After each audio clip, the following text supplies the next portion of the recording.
Bonjour à toutes et à tous, on commence cette revue de presse en Espagne. Tous les journaux du pays s'enflamment pour la Rora. Les Espagnols recevaient l'Albanie en match amical. Les joueurs de Luis Enrique ont arraché la victoire en toute fin de rencontre. Score final 2-1.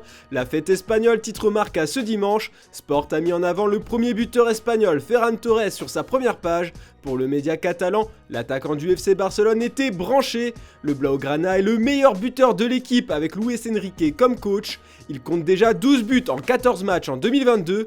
A sa préféré mettre Dani Olmo sur sa une. C'est lui qui offre la victoire à la Rora à la 90e minute. C'est tout un pays qui croit en ses chances de faire une grande Coupe du Monde cette année. Du côté de l'Angleterre, c'est Harry Kane qui fait les gros titres des tabloïds. Plus de 4 mois après un large succès face à l'Albanie 5-0, les Free Lions ont retrouvé leur mythique jardin londonien de Wembley à l'occasion d'un match amical contre la Suisse.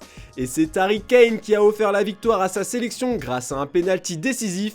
La Nati s'est inclinée 2-1. Harry Kane est un ouragan, présente le Daily Star avec un jeu de mots. The Sun nous rappelle surtout ce matin que Harry Kane a égalé la légende Sir Bobby Charlton au classement des meilleurs buteurs de la sélection anglaise. Voir Harry Kane devenir le meilleur buteur de l'histoire des Free Lions n'est plus qu'une question de temps. Se rapprocher de Rooney, écrit le Daily Express dans ses pages sportives. Harry Kane a inscrit 49 buts avec le maillot de l'Angleterre. Il doit encore trouver 4 fois le chemin défilé pour égaler l'ex-buteur des Red Devils. Et la presse britannique a lâché une énorme bombe sur l'avenir de Gareth Bale ce dimanche. Selon les informations du Daily Mirror, l'attaquant gallois voudrait rejoindre Cardiff City, club de Championship. Seule condition, le pays de Galles doit se qualifier en Coupe du Monde. Le capitaine des Dragons est prêt à refuser l'intérêt de la Première Ligue et de l'Europe pour mieux se préparer physiquement et mentalement pour le Qatar en novembre. Son contrat avec le Real Madrid prend fin cet été. Comme l'explique le Daily Express dans ses pages intérieures, son futur se jouera en finale de barrage de Coupe du Monde contre l'Écosse ou l'Ukraine. Si le pays de Galles est éliminé, il est fort probable que Bale mette un terme à sa brillante carrière. Paul Pogba aussi est libre de signer où il le souhaite en juin prochain. Le Français n'a pas prolongé avec Manchester United. Ce matin, le Manchester Evening News est revenu sur les confidences de la pioche à Téléfoot. Il a admis qu'il avait besoin d'une pause avec United. Pogba a reconnu que jouer pour la France a été l'oxygène dont il avait besoin loin de Manchester. Marcus Rashford aussi pourrait quitter Old Trafford cet été. Le Daily Mirror a révélé dans leur édition dominicale qu'Arsenal va offrir à l'attaquant anglais une porte de sortie. Son profil plaît à Mikel Arteta d'après leurs informations. Rashford a glissé dans la hiérarchie sous la direction de l'entraîneur intérimaire Ralf Rangnick et Arsenal lui offrira la chance de relancer sa carrière. En Italie, ça y est, le futur de Roberto Mancini à la tête de la sélection italienne est connu. Il reste, titre le Corriere dello Sport. La fédération italienne fait confiance aux sélectionneurs pour redresser la barre, analyser les dernières erreurs et construire un groupe frais pour grandir jusqu'à la Coupe du Monde 2026.